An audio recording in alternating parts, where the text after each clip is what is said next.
par Rolex.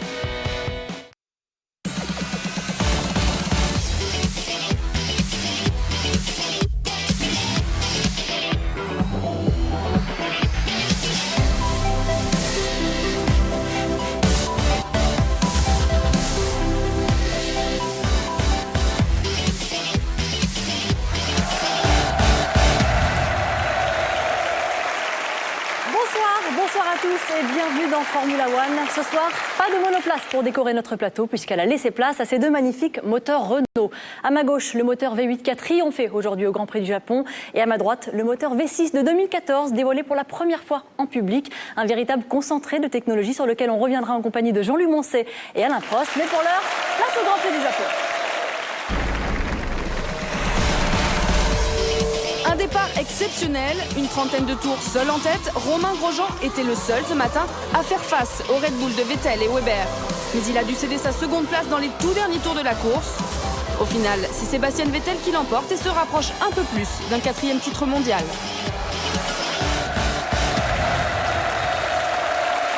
Alors on reviendra très largement évidemment sur la performance du Français Romain Grosjean, le pilote Lotus qui a terminé 3e de ce Grand Prix. Mais avec vous Alain, d'abord un petit mot sur l'ambiance exceptionnelle qui règne au Grand Prix du Japon.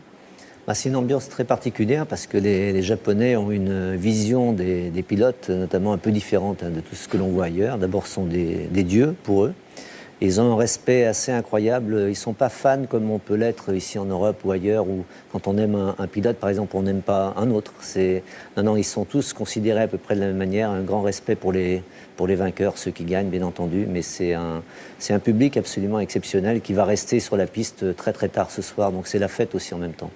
Alors Jean-Louis, s'il y a autant de ferveur, est-ce que c'est pas parce qu'il y a autant de spectacles aussi? C'est toujours très bien servi ce Grand Prix. Oui, comme souvent à Suzuka, parce que le circuit est très compliqué, très dur, dangereux, il y a toujours du monde. Là, on a vécu une course enthousiasmante avec Weber et Vettel, avec Romain Grosjean. Franchement, avec les messages radio, on a suivi ça. Moi, je me suis régalé. Allez, on replonge justement dans la course, dans ce Grand Prix du Japon. Au début du week-end, c'est 48 heures avant la course. Camille Chignac et Christophe Estagno.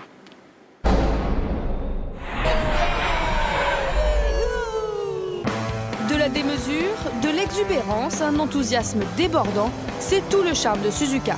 Les pilotes adorent le circuit, le public adore les pilotes.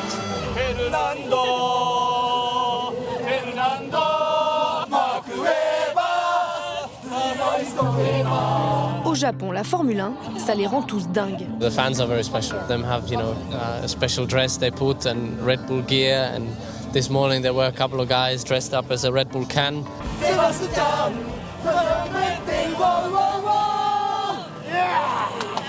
Ils sont fous, mais dans le sens positif du terme. Après, c'est vrai, quand ils se lâchent et qu'ils veulent absolument un autographe, ils sont prêts à tout. J'ai fini dans les sapins hier soir. Les fans, ils nous courent après, dehors du circuit. Ils se jettent devant la voiture quand on arrive. Je crois que j'ai dû signer sur le bras d'un bébé, ouais.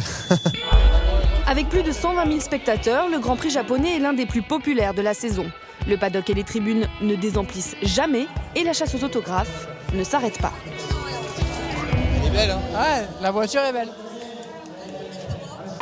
Ici, l'engouement, c'est non-stop, du jeudi jusqu'au lundi. Et cette effervescence unique au monde plaît beaucoup aux pilotes qui se prêtent volontiers au jeu.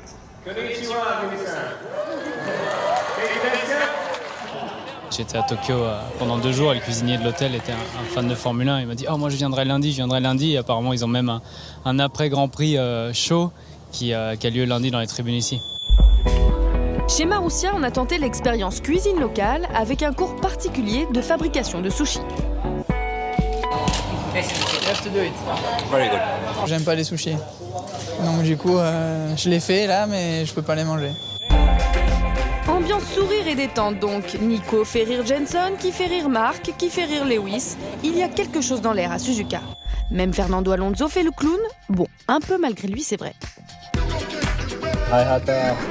I won the last. Mais la douceur de vivre du paddock contraste avec l'âpreté du circuit. Dès les essais libres, vendredi, le tracé japonais est intraitable avec les pilotes. Sergio Pérez, entre autres, en fait les frais. Jules Bianchi, pour sa première à Suzuka, est entré violemment dans le mur. Le Français se bloque le coude entre le siège et la coque de sa voiture. Impossible alors de tourner le volant. Après cette sortie de piste, l'état du châssis nécessite son remplacement et l'état du pilote nécessite un remontant anonyme. La Williams de Pastor Maldonado, elle, s'est compliqué la tâche. Pas de mal pour le pilote, mais une amende douloureuse pour l'écurie, 60 000 €, la roue mal vissée. Samedi, les casques hommages sont de sortie. Cerisier fleuri pour Vettel, combat de sumo pour Button. Sous les visières, à chacun sa vision du Japon. Là encore, le scénario est un peu chaotique. Festival de flammes lors de la première partie des qualifs. Dans le box d'Esteban Gutiérrez d'abord. À l'arrière de la voiture de Jean-Éric Vergne ensuite. Le pilote Toro Rosso voit sa séance de qualification écourtée. Il est 17e sur la grille et assiste à la Q2 depuis le paddock.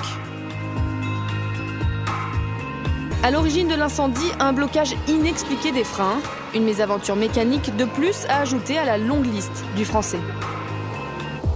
J'ai l'impression qu'on se balance les chats noirs avec Weber. C'est lui qui s'est mis à brûler en Corée, maintenant je brûle. Mark Webber s'est bel et bien débarrassé de sa poisse. Il décroche sa première pole de la saison.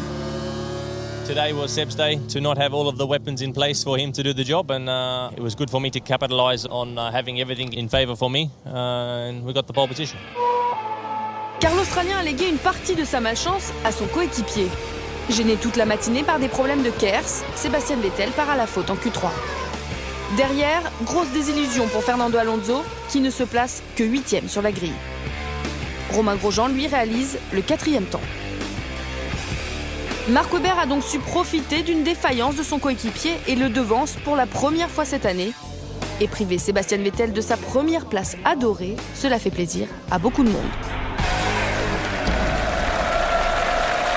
L'occasion donc de rappeler que c'est la 209e pole d'un moteur Renault. Ils ont ainsi dépassé Ferrari. Ils sont détenteurs du record du monde de pole position pour Renault. Alors justement, on vous l'a dit tout à l'heure, on a deux moteurs sur notre plateau, le moteur V8 de cette année et le moteur V6 de 2014. Alain, Jean-Louis, on parle de révolution verte pour 2014. De quoi s'agit-il exactement ? Alors ça, voici le moteur de 2013, à savoir un 2400 cm3, 8 cylindres en V, à respiration atmosphérique, ça veut dire qu'il n'y a pas de turbo. Celui-là donc sera un 6 cylindres, 1,6 litre, un moteur beaucoup plus petit. Et bien entendu, pour récupérer de la puissance, on a ajouté un turbo unique, très imposant. On voit ici l'échappement unique aussi par rapport à deux échappements cette année dans l'axe de la voiture. Alors ce moteur consomme environ 150 à 160 kg d'essence par Grand Prix. En Grand Prix, on parle en kilos. Ça fait à peu près 180 à 200 litres d'essence par Grand Prix. Celui-ci, réglementairement, bien, on aura 100 kg d'essence embarquée dans la voiture, pas plus. Pour une puissance équivalente, eh bien, on aura une consommation à peu près de 40% inférieure. Bien. Alors, ces moteurs-là, chaque pilote en a 8 cette année, 8 pour toute la saison. Il fait le choix qu'il veut sur ces moteurs, mais 8 pour la saison. Et à partir de l'année prochaine, challenge très difficile, 5 moteurs par pilote et 4 à partir de 2015. Et bien entendu, n'oubliez pas le Kers, Jean-Louis, parce qu'ici, il n'y a qu'un Kers. Voilà. Ici, qui venait ici, un petit Kers qui rajoutait 80 chevaux environ pendant 6 secondes. Et sur ce moteur, toujours un Kers ici, une technologie identique, mais celui-là sera 2 fois plus puissant et on pourra l'utiliser 5 fois plus longtemps, donc 160 chevaux disponibles. Et un deuxième moteur générateur électrique que l'on voit mal ici, sous la prise d'air, relié directement mécaniquement au compresseur. Et bien entendu, c'est la grande nouveauté de ce moteur, une très nouvelle technologie. Pardon. Ça s'applaudit, cette fois-ci. Monsieur. Alors on va maintenant rentrer un peu plus dans le détail sur le fonctionnement du moteur, comment ça marche à l'intérieur. Vous avez parlé du Kers, on le connaissait, c'était sur les voitures de 2013. Un petit rappel du fonctionnement. Alors le Kers, bon, bien entendu, on a dit il est plus puissant, mais ça marche exactement comme cette année. Peut-être qu'on va voir un visuel. Voilà, on voit à l'arrière, tout ce qui est en orange, c'est l'énergie mécanique qui vient du train arrière, retransmis directement dans le vilebrequin, toujours en jaune. Et puis, il vient dans ce moteur électrique, dans ce qu'on appelle le Kers, et il va être changé en énergie électrique et retransmis dans la batterie qu'on a vue derrière. Alors justement, la grosse nouveauté, c'est le deuxième moteur électrique, le ERSH. Expliquez-nous comment ça marche. Alors celui-là, c'est une nouvelle technologie, bien entendu beaucoup plus complexe. Il est relié, comme on l'a vu ici, mécaniquement au turbo. On voit ici en bleu, c'est la prise d'air du moteur. En jaune, c'est l'échappement. L'échappement va directement au turbo. Et le turbo, ici, a deux fonctions. Donc, bien entendu, avec cette énergie thermique qui va booster le moteur. Et l'autre fonction, eh bien, comme il est relié mécaniquement au moteur électrique, il va restituer de l'énergie qui va être retransmise aussi dans la batterie que l'on voit sur la gauche. Alors vous l'expliquez très bien, mais il y a une complexité de ce moteur. Est-ce que ce n'est pas un peu compliqué pour les pilotes à gérer? Quel va être leur rôle? Est-ce qu'il change? Le rôle du pilote, ce qui est important de dire, je pense sur le plan sportif, et ça c'est très important, ça ne va pas changer grand-chose parce que le pilote aura toujours besoin d'attaquer, de travailler comme il le fait aujourd'hui. Par contre, il aura certainement un peu plus de travail dans la voiture. On pourrait comparer ça aux voitures actuelles, puisque c'est vrai que aussi l'introduction de ce type de moteur, c'est aussi pour coller le plus possible aux produits de tous les jours. Eh bien, vous savez, dans les voitures modernes aujourd'hui, on a des modes, on a un mode sport, on a un mode économique, on a juste en appuyant sur un bouton. Et le pilote aura certainement justement un rôle en fonction de ce qui se passe, en fonction de la stratégie par rapport à ça. Mais l'attaque, il va falloir l'avoir quand même. Par contre, sur le plan de la gestion et sur le plan de la communication avec son équipe, ça va être aussi beaucoup plus pointu. Alors on parle de redistribution des cartes pour 2014, de réétalonnement du niveau. En quoi ça consiste? Pourquoi? Alors pourquoi? Parce que quand vous voyez ce moteur, il est beaucoup plus petit, le moteur en lui-même est beaucoup plus léger, mais tout ce que l'on voit autour, c'est aussi beaucoup plus imposant et beaucoup plus lourd. Ne serait-ce que la batterie qu'on va mettre en dessous du réservoir d'essence.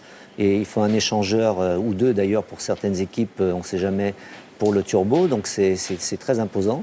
Les masses vont être aussi justement redistribuées parce qu'il y aura beaucoup plus de poids sur l'arrière. Donc l'intégration du moteur dans le châssis, il va être fondamental. Et d'une équipe à l'autre, on pourra faire des choix techniques très, très différents. Donc une voiture très performante aujourd'hui, c'est pas dit qu'elle soit aussi performante l'année prochaine. C'est vrai que c'est toujours à l'avantage des grandes équipes qui ont plus de moyens, de recherche, d'essais, etc. Mais bon, on ne sait jamais. On a vu dans le passé des surprises. Il y a aussi des changements aérodynamiques qui vont aussi avec ces changements de moteur. Donc, ils vont faire que, on va quand même se poser certaines questions au début de saison. Alors, Jean-Louis, oui, il y a trois moteurs, dans trois cette motoristes. veine, voilà, effectivement, vous parlez des grandes équipes. Effectivement, il n'y aura plus que 3 grands motoristes, Mercedes, Ferrari et Renault, naturellement, ce qui restreint quand même le champ des possibilités. Exactement, et 4 en 2015 avec le retour de Honda. Si les constructeurs d'ailleurs sont là et pour certains reviennent, on parle aussi d'un autre constructeur qui serait intéressé, c'est parce qu'il y a cette nouvelle technologie. Et c'est vrai que c'est un challenge absolument fantastique pour eux. C'est important pour la F1 aussi de montrer que ça redevient un banc d'essai technologique, parce que ce genre de moteur, pour le faire marcher, on verra d'ailleurs certainement en début d'année prochaine des problèmes de fiabilité, parce que c'est une vraie difficulté, mais c'est intéressant aussi pour le grand public de voir qu'on peut avoir un moteur de 760 chevaux, à peu près la même puissance, qui peut marcher avec 40% de consommation en moins. Allez, on enchaîne maintenant avec la course, avec le Grand Prix du Japon, retour à Suzuka. Vous le savez, le tracé est très exigeant et les pilotes affectionnent particulièrement cette difficulté-là. D'ailleurs, Julien Febvreau et Laurent Dupin les ont mis à l'épreuve. On va voir s'ils connaissent si bien le tracé que ça. Des images de Sam Vincent. C'est un circuit magnifique. Mon circuit préféré. C'est une très belle piste. C'est un super circuit. Quand on arrive à faire un beau tour, c'est assez jouissif. Mais il est vraiment particulier. Difficile, pas simple à apprendre. Au bout d'une bonne cinquantaine de tours, on le connaît par cœur. Pour tester leur connaissance de Suzuka, nous avons réuni les 4 pilotes français. Romain Grosjean, Jean-Éric Vergne, Jules Bianchi et Charles Pic. Nous leur avons lancé un défi. Nous leur avons demandé de dessiner la piste de Suzuka, les yeux bandés. Oh là, on t'attend. Fumier. C'est trop facile.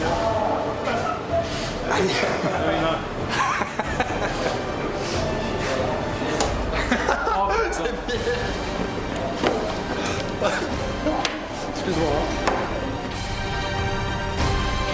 Apparemment, tous les coups sont permis pour gagner.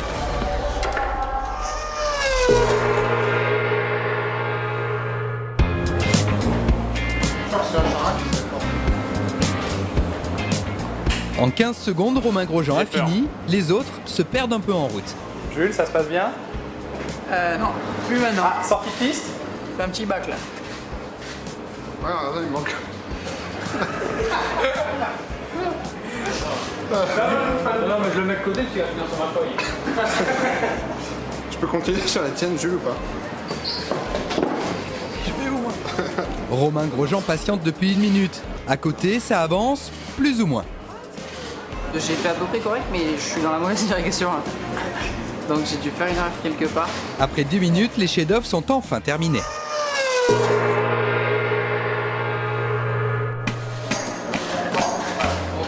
C'est un revolver. Il y a la police. Ça au polo, alors oui. J'ai jamais été trop dessin, moi. Monsieur Grosjean. Oh Jean-Éric. Normalement, il faudrait qu'on se mette de l'autre Alors, côté. oui, messieurs, inversez vos places. Allez, ensemble. Moi, j'ai pas le secteur 2, là. Jean-Éric, vous en pensez quoi de votre travail? Je pense qu'on va rester pilote de course, ce sera certainement mieux. Pour être très honnête, je pense celui de Romain. Je vais prendre Charles parce que c'est le seul qui est resté sur sa feuille du début à la fin. Il a respecté les règles. Jules? Ouais, Romain. Jules. Parce que vous en avez besoin. Eh ben Romain, bravo, félicitations, on peut vous applaudir. On va comparer quand même vos chefs-d'œuvre avec l'officiel derrière. Allez!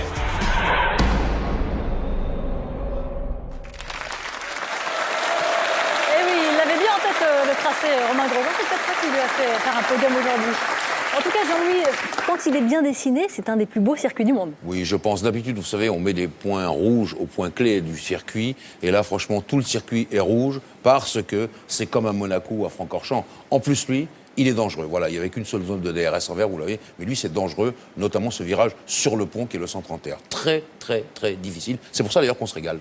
Très bien, on a hâte de voir ça. Vous nous avez mis l'eau à la bouche. On se retrouve juste après la pub pour reparler du Grand Prix du Japon. À tout de suite. Retour sur les duels Prost-Senna qui ont marqué l'histoire de Suzuka. Le film de la course, comment les Red Bull ont construit leur victoire. Et la course de Romain Grosjean, le Français a marqué les esprits. Est-il entré dans la cour des grands?